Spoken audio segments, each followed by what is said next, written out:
مرنے کے بعد کی زندگی، وہاں کی جنت، وہاں کی جہنم، اس پر ہمارا ایمان ہے، بنیادی شرط ہے ایمان کی۔ لیکن ایک چیز ہے، جب دین مذہب میں بدل جاتا ہے تو یہ ساری چیزیں جنت جہنم والی باتیں قیامت تک اٹھا رکھتے ہیں ہم، اس دنیا سے ان کا واسطہ نہیں رہتا، اور دین میں یہ چیز یہیں سے شروع ہو جاتی ہے اور مسلسل آگے چلتی ہے۔ جنتی معاشرہ یہاں قائم ہوتا ہے، جہنم کی آگ کے شعلے یہاں بھڑکتے ہیں،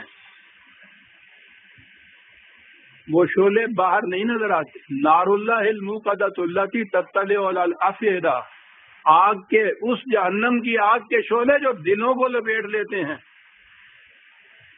یہ وہ عزیزان من ہے نا، یہ جہنم موجود آپ کے، اس کے لیے انتظار کرنا پڑے گا قیامت کا آپ کو۔ یہ ٹھیک ہے، میں یہ نہیں بتا سکتا کہ جسے جنت قرآن نے کہا ہے اس کی بھی کچھ بات کر دوں، جہنم کی بات تو یہ کی جا سکتی ہے نا۔ اسی دنیا کے اندر وہ معاشرہ قائم ہوتا ہے۔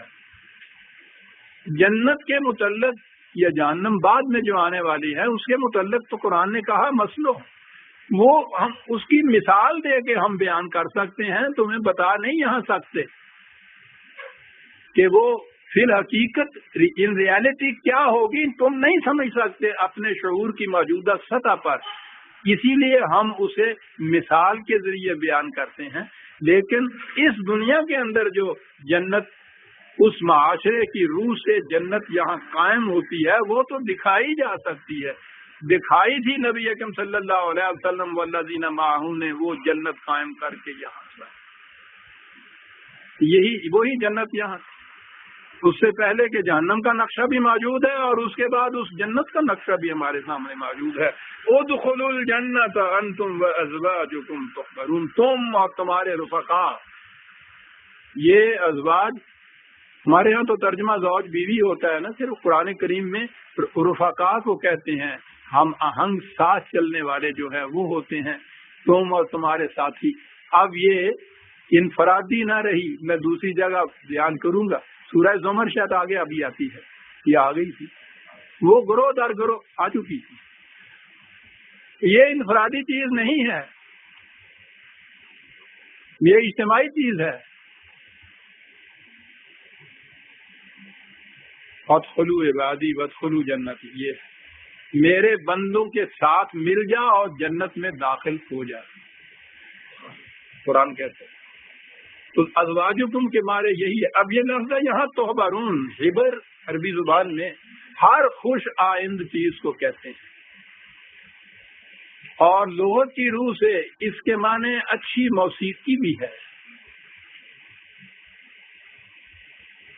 لیکن وہ چیزیں جتنی بھی ہمارے ہاں کی مذہبی پیشوائیت نے حرام قرار دی ہوئی ہیں، ان کا تو ذکر کرنا بھی حرام ہو جاتا ہے۔ ساتھ یہ کہنا کہ موسیقی چیز کا ترجمہ ہو سکتا ہے، تو اس پہ تو فوراً قدغن لگ جاتی ہے۔ لیکن مشکل یہ ہے کہ اتنی چیز پہ تو لگاتے ہیں، آگے جو ہے یطاف علیہم بصحاف من ذہب واکواب، کہ وہاں یہ طباق، تشتریاں، پلیٹس، گلاس، پیالے، یہ سونے کے ہوں گے۔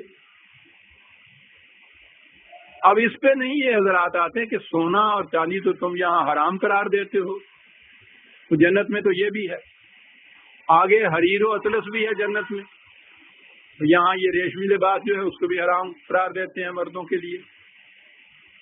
تو اب یہ چیزیں جو یہاں تم اس طرح حرام قرار دیتے ہو، جنت میں وہ قرآن بیان کرتا ہے کہ یہی ہوگا۔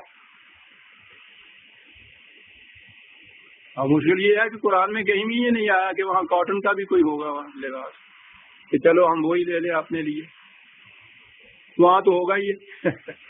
عجیب بات ہے عزیزان من، کوئی سوچتا نہیں ہے کہ بات جو میں نے پچھلی دفعہ لکھا تھا، سوچا کرو عزیزہ، سوچا کرو۔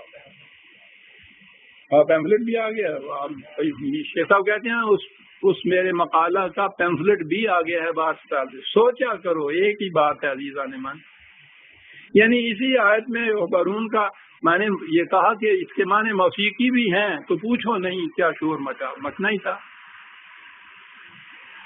موسیقی کے سمجھنے کے لیے ایک حصے لطیف کی ضرورت ہوتی ہے، جنہیں وہ حص نصیب نہیں ہوتی، بجائے اس کے کہ اپنی محرومی کا افسوس کریں، وہ کبا 14 بھی سارے کبے ہو جائیں۔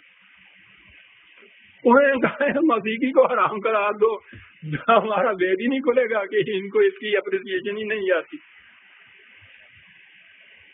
وہ کیا شور میں کہہ گیا ہے وہ فیض کہ جناب شیخ سے میں کا جواز کیا پوچھیں کہ چاندنی کو بھی حضرت حرام کہتے ہیں۔ یہ عزیزان مان وہ جنتی معاشرہ جس کے اندر قرآن کی حدود کے اندر رہتے ہوئے ان چیزوں کو استعمال کیا جائے گا، اس سے یہ چیزیں حلال ہوتی ہیں۔ وہ حدود ٹوٹ جائیں تو پھر تو عزیزان من روٹی کا ایک لقمہ بھی حرام ہو جاتا ہے۔